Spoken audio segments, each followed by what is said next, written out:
Families of the Nottingham murder victims will meet the Attorney General today as she reviews the case over accusations that the killer's sentence was too lenient. It comes after 2 officers were disciplined for a crude and distasteful WhatsApp message which was related to the attacks. Well, we're joined by former Metropolitan Police detective Peter Bleksley. Now, Peter's son Ben was at the same nightclub as Grace and Barnaby on the night of the attacks.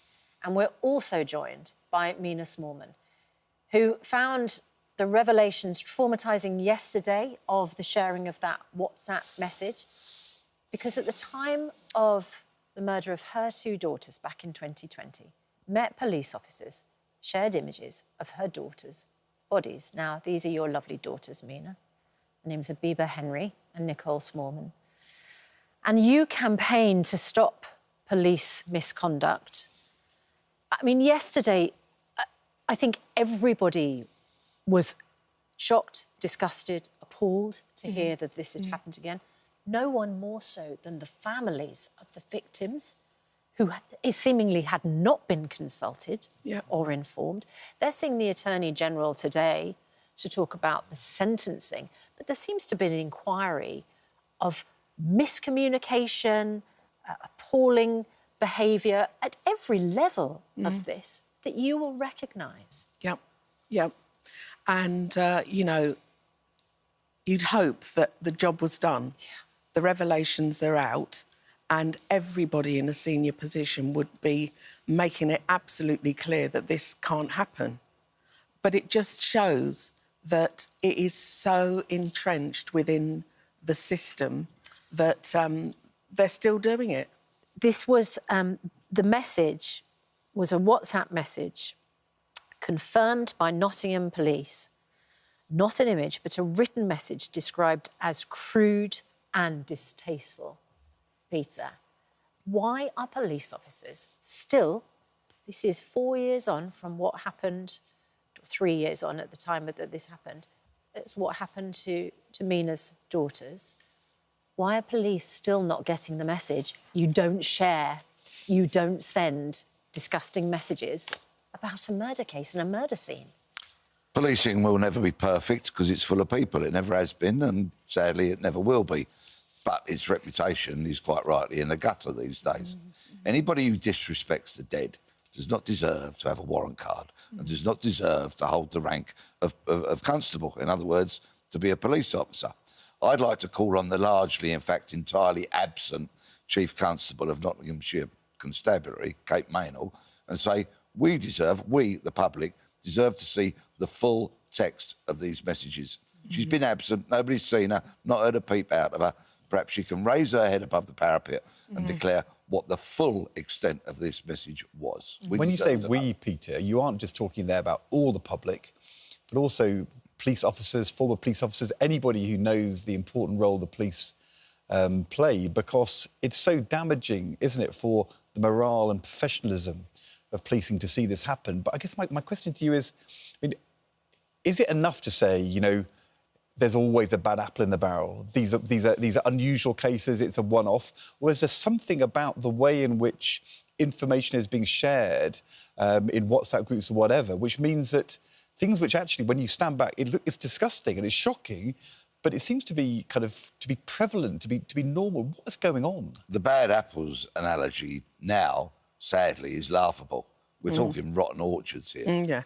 And the misconduct on so many different levels, from murder to rape. And there are multiple officers convicted of rape and serious sexual offences in very recent times, and other misconduct. Shows that, quite frankly, policing has not got a grasp of its own staff and officers, let alone any kind of grasp on trying to solve crime or prevent crime. So policing is in a catastrophic state, and I think what it probably needs is a whole entire overview to see what policing's supposed to do, how it's going to reconnect with standards, discipline, maintain that discipline, how it's going to get away from the fluffy, wokey ideology that so many senior officers get promoted upon, and how it's really going to connect and perhaps, just perhaps, be fit for purpose, or else the current policing model is doomed. Could I just come in there? That kind of wokeratory, I don't think you know, that's a distraction. The issue is that when this came out, it came out in the Met. Now, my question is to Sir Mark Rowley, what actually has... He should be leading from the front. What has he actually done to ensure that this kind of behaviour is taken to task? Now, they all meet together as commanders, don't they? They should have a game plan. He came in, he knew what the job was, and in the first 6 months, he should have come in and really rooted out all of that. It's the middle management. It is they are not doing the job that they should do. And I go around the country talking to leadership, different constabularies, talking to them about the impact and what needs to be done on so many different levels. And I have a wonderful response. They are changing their mind on issues. So you're talking to police leaders... all over the country. And police officers. Yes. Lots of different levels. Yes. And you get a warm response. Yes. And you are optimistic, aren't you, about the general state of policing? Exactly. Your argument is not with policing as a whole. No. But you feel that those leaders are not doing enough in terms of consequences for the people who break the rules. It's the same mistake every big institution makes. When the rot comes out, they paper over the cracks. They don't want it to come out. Well, we know now. We know. We're not silly. What we need is to empower all the wonderful police that are in the police force to be able to root it out and say, I don't support that. What you're doing is wrong, and I'm telling. But people who come out and tell, they end up with a target on their back. So what we need to do is ostracise those who are behaving. There's a canteen mentality, and something has gone really wrong with the vetting. Because there's been such a breakdown in the vetting, they've allowed this element to come into the police force to be able to take over, in a sense. It's shocking to find out, actually, over this period of time, recent years, there was a pandemic, there was a need to hire new police officers. There was people being hired who'd never actually had a face-to-face interview. Yes. And had criminal records, some of them. Criminal records. Yeah, utterly appalling. I completely agree with what Mina says, but the word that needs to be key to restoring all of this and to allowing good cops to challenge bad cops, allowing good cops to report upwards what's going on that's unacceptable, is the D word, discipline. It needs to become a properly disciplined organisation. And it cuts both ways, so that middle managers and then inspectors and sergeants can discipline their staff and can do that without fear of being complained about because some flaky frontline officer might think they're a bully. Yeah. Discipline. It's a disciplined service. It's built on and survives on discipline. But there's been a disconnect. Peter, the detail that emerged, you know, as we were introducing you both this morning, is that your son was in the same nightclub in Nottingham with Grace and Barnaby on the night of the attacks. I mean, there must be part of you that just thinks could have happened to any of those students. A sliding doors moment, but it pales into utter insignificance to the horrors that befell, of course, Grace, Barnaby and Ian and their loved ones. But, yeah, my son and his friend came out of the club at just about the same time as Grace and Barnaby, and they got in a cab. Yeah. Did he know them? Yeah, there's mutual connections through cricket and housemates and all part of the University of Nottingham community. And you must be as appalled at the way that the families have been treated in this case. You know, you're an experienced former police detective. You will have had numerous cases, I'm sure, perhaps not of the same level as horror, but numerous cases. I mean, you know, yesterday, Emma, Barnaby's mum, you know, the families have been so courageous, like you, Mina, in the depths of your greatest trauma. You are then faced with finding out details where you have been let down, it seems, at every single stage. And Emma put out a statement yesterday saying, you know, I speak on behalf of all of the families utterly horrified at this latest revelation about the text message being shared. I put to the people involved in needlessly viewing and sharing these dreadful images, how would you feel if that was your child or parent? Where is your respect and common decency? This was not an opportunity to share salacious news.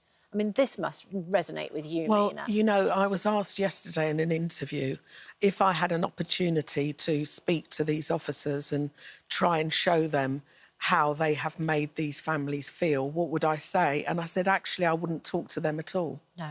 Because you don't need to be told that what you've done here is revolting, that is inhumane. That's right. They're beyond the pale. What we have to do is, as I said, we need to appeal to all the other police officers that now is the time.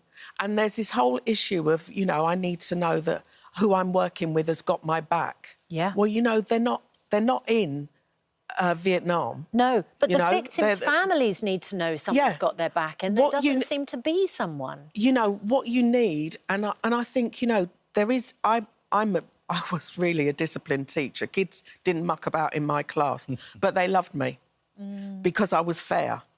And so you don't have to be a bully to make yourself heard and understood. You just need to be down the line and just knowing that, you know, if you mess with me, we can get on really well, but if you mess with me, I will deal with you. It's very striking. That's how I did my parents. That's it. That's it. It's very striking listening to both of you when Peter talks about Chief Constable of Nottinghamshire and Mina, you're talking about the Met, that there is now a question about the most senior leadership. I want Mark Rowley to succeed because the Met is so important. Huge task, had lots of obstacles, didn't have the powers to act. But is there a question now in your minds about whether or not the leaders of our police forces fully understand the challenge they face in terms of public trust? Do they get it? They do. It's not going to happen with Sir Mark. You know, I love him to bits. He's a really nice guy, but he hasn't got the wherewithal. He hasn't got, you know, I don't want to be derogatory towards him. He hasn't got what it takes. He's too gentle. He just hasn't got it. And he's obviously been told to toe the line, and he is. Peter, I just want to go on with the rest of this statement by Barnaby's mum, Emma.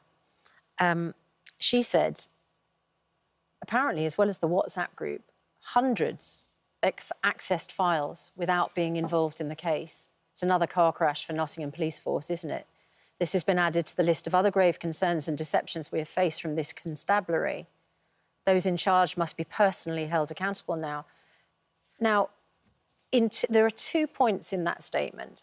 Nottingham Police say that no images were shared and also that only one officer was found to have committed misconduct. Barnaby's mum believes that images were shared and hundreds of others accessed files. What a catastrophic breakdown in communication. That this is something that the families understand happened, that Nottingham Police say didn't happen. Why are the families not being told at every stage what is happening in the police so that they're not traumatised by things that they believe are happening that may not be happening? And of course, it's Barnaby, Grace and Ian's families and loved ones, as with Mina, who are given, tragically, the entire life sentence. Yes. Not Kalakani, who gets sent off to a hospital. It is these victims who lose loved ones who will carry that trauma and will have to, I bow to Mina, of course, but will have to be able to learn how to function and deal with their lives every single waking day thereafter. To get a service from a British police force in 2024 that is so way below what is acceptable is an absolute unforgivable and appalling scandal. You speak as a former Metropolitan Police detective, and Mina, you speak as someone who suffered the worst loss and is doing your utmost to try and prevent anyone else being in this situation. The word I'd use with what these police officers do as a parent who found themselves in that situation is a betrayal. Yes. You feel betrayed. Oh. Mina, thank you for your ongoing courage And Peter, thanks for being outspoken as ever. And thank you, honestly, both for what you're doing. Really appreciate it. In a statement, the Deputy Chief Constable, Steve Cooper, said Nottinghamshire Police's Professional Standards Directorate found one message posted on a WhatsApp group and took action immediately. One officer faced a gross misconduct public hearing chaired by an independent, legally qualified chair. He was handed a final written warning. One other officer was subject to management intervention. No other officers were found to have committed misconduct. All officers have been reminded of the appropriate use of WhatsApp as a result of this misconduct hearing.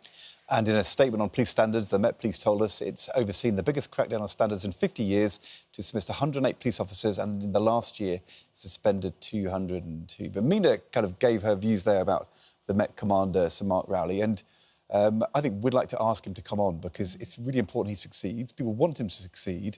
And he should come on our programme and talk with us about what we can do, and what he's going to do to turn around confidence in policing, not just in London, but across the country. So, Sir Mark, please come on, please talk to us and help us to understand what needs to be done. And we'll extend the same invitation to the Chief Constable of Nottinghamshire Police. And to me, please. I'd like to be on the sofa with Sir Mark, with all due respect. Yeah. And Mina. We'll bring you both back. That would be good. Thank you.